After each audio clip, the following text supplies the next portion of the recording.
नमस्कार दोस्तों, मैं विष्णु कुमार आप सभी का अपने YouTube चैनल के इस वीडियो पर हार्दिक स्वागत करता हूं। दोस्तों, इस वीडियो में मैं आप लोगों को बिहार बोर्ड क्लास 11th के सेकेंड टर्मिनल एग्जाम से जुड़े जो साइकोलॉजी का क्वेश्चन पेपर है उसी से संबंधित ऑब्जेक्टिव प्रश्नों को बताने वाला हूं।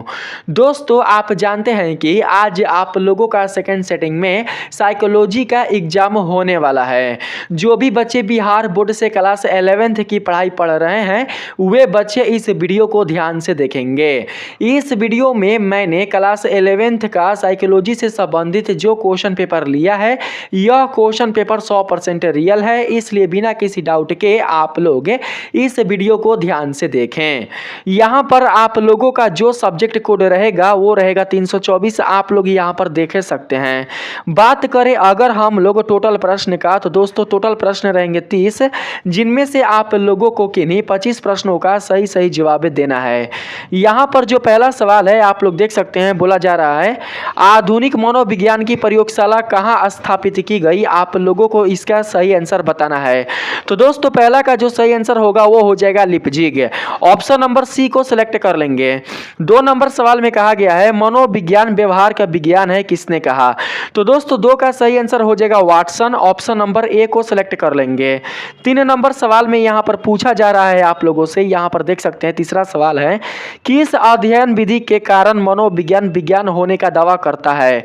तीसरा का सही आंसर हो जाएगा ऑप्शन नंबर सी प्रयोगात्मक विधि, प्रयोगात्मक विधि ही आपका सही आंसर होगा। ठीक है, यहां पर 4 नंबर सवाल में पूछा गया दोस्तों, आप लोग देख सकते हैं भारत में सर्वप्रथम मनोविज्ञान का अध्ययन कहां प्रारंभ हुआ था।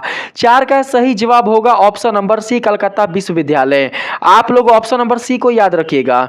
5 नंबर सवाल में यहां पर बोला गया है आंख नाक कान तथा त्वचा कौन से अंग कहलाते हैं। दोस्तों आंख नाक कान तथा त्वचा कौन से अंग कहलाते हैं, आप लोगों को यही बताना है।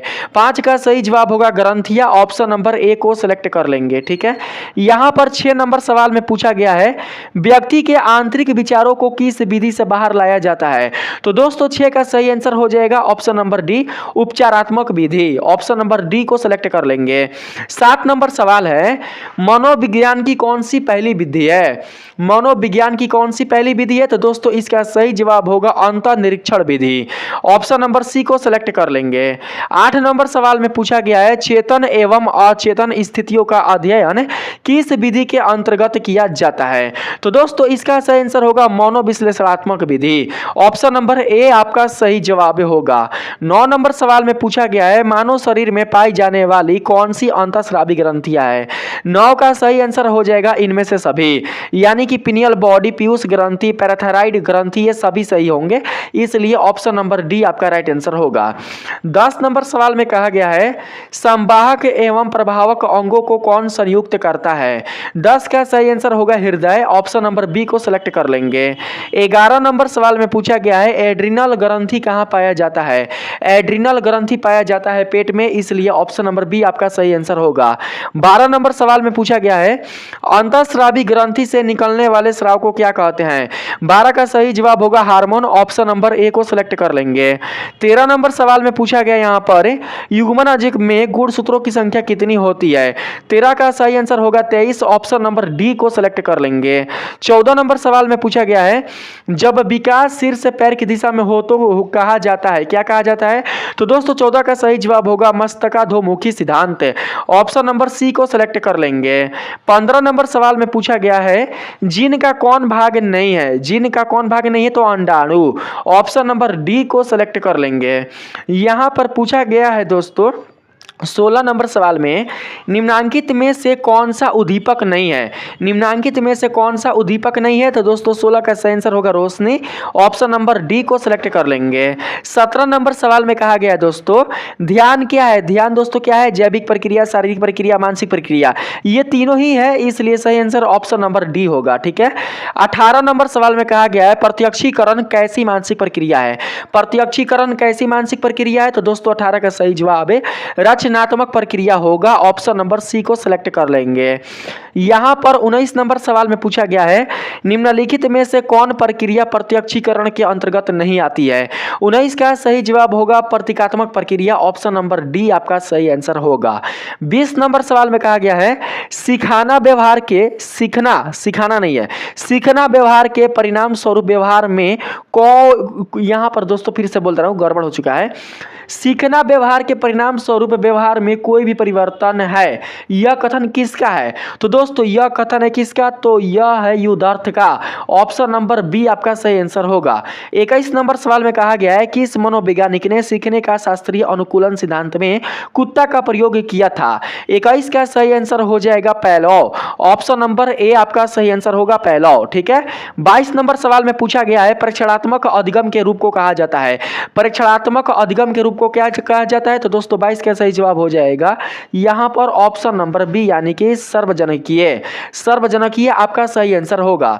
23 नंबर सवाल में कहा गया है अव्यक्त अधिगम में किसका योगदान सराहनीय है। 23 का सही जवाब होगा इनमें से कोई नहीं, ना ही कोहलर होगा, ना ही टॉलमैन होगा, ना ही बोसफील्ड होगा, ऑप्शन नंबर डी आपका सही आंसर होगा। 24 नंबर सवाल में कहा गया है अंतर्दृष्टि अधिगम के जनक कौन थे। अंतर्दृष्टि अधिगम के जो जनक थे उनका जो नाम था वो था कोहलर, ऑप्शन नंबर ए को सिलेक्ट कर लेंगे। 25 नंबर सवाल में कहा गया है कि इस अधिगम में संज्ञानात्मक अधिगम परिलक्षित होता है। तो दोस्तों यहां पर आप लोगों से पूछा जा रहा है कि इस अधिगम में संज्ञानात्मक अधिगम परिलक्षित होता है, तो इसका सही आंसर होगा इनमें से सभी, यानी कि वाचिक अधिगम, अंतर्दृष्टि अधिगम, कौशल अधिगम, ये तीनों ही दोस्तों राइट होंगे, इसलिए आप लोग ऑप्शन नंबर डी को याद रखिएगा। 26 नंबर सवाल में पूछा गया है पहले सीखी हुई अनुक्रियाओं के चिन्हों को मस्तिष्क में प्रदर्शित होने को क्या कहते हैं। 26 का सही आंसर होगा अस्मृति, अस्मृति कहते हैं दोस्तों, याद रखिएगा आप लोग। 27 नंबर सवाल में कहा गया है बार्टलेट के अनुसार स्मरण का स्वरूप है। 27 का सही जवाब होगा ऑप्शन नंबर डी, इनमें से कोई नहीं, ना ही होगा पुनरुत्पादक, नहीं होगा रचनात्मक और नहीं होगा ए तथा बी दोनों, यानी कि ऑप्शन नंबर डी आपका सही आंसर होगा। 28 नंबर सवाल है दोस्तों किस प्रकार के चिंतन में प्रत्यक्ष अनुभव का अभाव रहता है। तो दोस्तों 28 का सही आंसर हो जाएगा संप्रत्यात्मक चिंतन, संप्रत्यात्मक चिंतन ही आपका सही जवाब होगा। 29 नंबर सवाल में यहां पर पूछा गया है चिंतन का प्रारंभ किससे होता है। 29 का सही आंसर होगा किसी समस्या से, ऑप्शन नंबर सी आपका सही जवाब होगा। 30 नंबर सवाल में यहां पर कहा गया दोस्तों आप लोग देख सकते हैं चिंतन ज्ञानात्मक रूप से एक मानसिक प्रक्रिया है। चिंतन की यह परिभाषा किसने दी। दोस्तों ये जो कथन है ना चिंतन ज्ञानात्मक रूप से एक मानसिक प्रक्रिया है, चिंतन की यह परिभाषा किसने दी, आप लोगों को उनका नाम बताना है। 30 का यहां पर सही आंसर हो जाएगा ऑप्शन नंबर सी। दोस्तों ऑप्शन नंबर सी दिखाई नहीं दे रहा है, आप लोग यहां पर देख सकते हैं बीएन झा, बीएन झा आपका राइट आंसर होगा। ठीक है, अब हम बढ़ते हैं यहां पर सब्जेक्टिव प्रश्न पर। यहाँ पर दोस्तों सब्जेक्टिव प्रश्न में लघुत्तरीय प्रश्न है 10 गो, जिनमें से आप लोगों को किन्हीं 5 प्रश्नों का जवाब देना है। पहला सवाल है मनोविज्ञान की प्रकृति से आप क्या समझते हैं। दूसरा सवाल है प्रयोगात्मक विधि के गुणों और अवगुणों की व्याख्या कीजिए। तीसरा सवाल है स्नायु अथवा न्यूरॉन की बनावट एवं मुख्य कार्यों का वर्णन कीजिए। 4 नंबर सवाल है मानव विकास का तात्पर्य स्पष्ट कीजिए।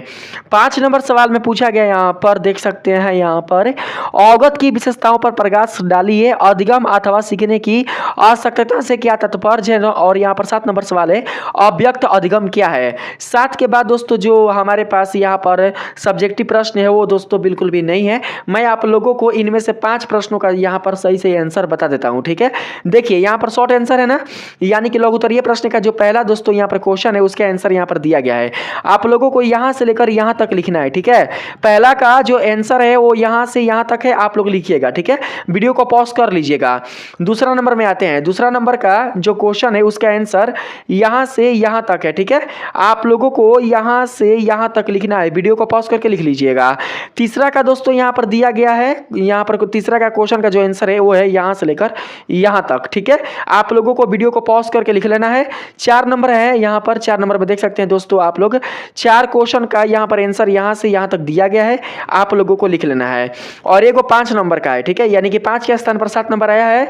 तो दोस्तों आप लोगों को 5 गुना प्रश्न का जवाब देना है तो आप लोग यहाँ पर क्या कीजिएगा कि यहाँ से यहाँ तक लिख लीजिएगा, ठीक है। और जो दीर्घोत्तरीय प्रश्न है उसमें जो भी दोस्तों प्रश्न आएंगे उसका आंसर आप लोग अपने से मिलाकर लिख लीजिएगा, क्योंकि हमें आपका जो दीर्घोत्तरीय प्रश्न है वो दोस्तों बिल्कुल भी मिल नहीं पाया था, जिसके कारण मैं आप लोगों को आंसर बता पाने में असमर्थ हूँ, ठीक है। यहाँ पर दोस्तों आप लोग 7 का जो क्वेश्चन है ना उसका आंसर यहाँ से लेकर यहाँ तक लिख लीजिएगा, उपयोगी हो लास्ट होगा, ठीक है।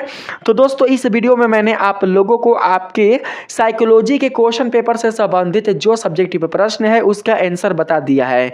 वीडियो अगर अच्छा लगा हो तो वीडियो को लाइक कीजिएगा, चैनल पर नए हो तो चैनल को सब्सक्राइब करना बिल्कुल भी नहीं भूलिएगा। मिलते हैं फिर से एक नए वीडियो के साथ, तब तक के लिए धन्यवाद।